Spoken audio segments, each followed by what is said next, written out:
ನಮಸ್ತೆ ನವಕರ್ನಾಟಕ ಟಿವಿಗೆ ಸ್ವಾಗತ. ನವಕರ್ನಾಟಕ ಟಿವಿ ಜನಪರ ನ್ಯಾಯಪರ.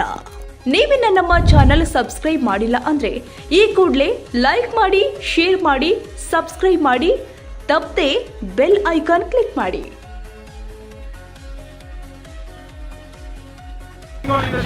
That has not been come up in the discussion.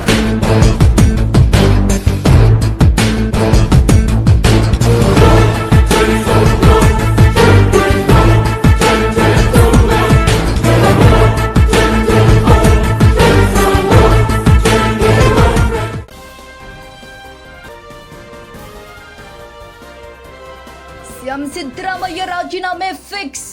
ನಾಳೆಯೇ ಅಧಿಕಾರ ತೊರೆಯಲಿರುವ ಸಿದ್ದರಾಮಯ್ಯ. ರಾಹುಲ್ ಗಾಂಧಿ ಸೂಚನೆ ಬಳಿಕ ಸಿದ್ದು ರಾಜೀನಾಮೆ ಸಾಧ್ಯತೆ. ದೆಹಲಿಯಲ್ಲಿ ನಾಯಕತ್ವ ಬದಲಾವಣೆ ಚರ್ಚೆ ತೀವ್ರವಾಗಿದೆ. ಡಿಕೆಶಿಗೆ ಸಿಎಂ ಪಟ್ಟ ಕೊಡಲು ಹೈಕಮಾಂಡ್ ಒಲವು ತೋರಿದೆ ಎನ್ನಲಾಗ್ತಾ ಇದೆ. ಪ್ರಿಯಾಂಕಾ ಗಾಂಧಿ ಬೆಂಬಲದಿಂದ ಡಿಕೆಶಿಗೆ ಬಲ ಸಿಕ್ಕಿರುವಂತದ್ದು. ಡಿಕೆಶಿ ಸಿಎಂ ಆದ್ರೆ 4 ಡಿಸಿಎಂ ಫಾರ್ಮುಲಾ.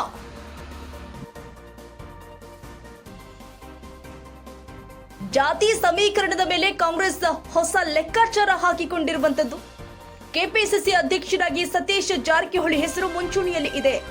ಹಿರಿಯ ಸಚಿವರ ವಿರುದ್ಧ ಹೈಕಮಾಂಡ್ ಕೂಡ ಅಸಮಾಧಾನ ಹೊರಹಾಕಿರುವಂತದ್ದು. ಬಹುತೇಕ ಹಿರಿಯ ಸಚಿವರಿಗೆ ಕೊಕ್ಕ ಸಾಧ್ಯತೆ. ಯುವಕರು ಹಾಗೂ ಹೊಸ ಮುಖಗಳಿಗೆ ಕಾಂಗ್ರೆಸ್ ಮಣೆ ಹಾಕತ್ತೆ. ಸಿದ್ದರಾಮಯ್ಯಗೆ ರಾಜ್ಯಸಭೆ ಸ್ಥಾನ ಆಫರ್ ಕೊಡಲಾಗುತ್ತೆ. ಯತೀಂದ್ರಗೆ ಸಚಿವ ಸ್ಥಾನ ಸಾಧ್ಯತೆ.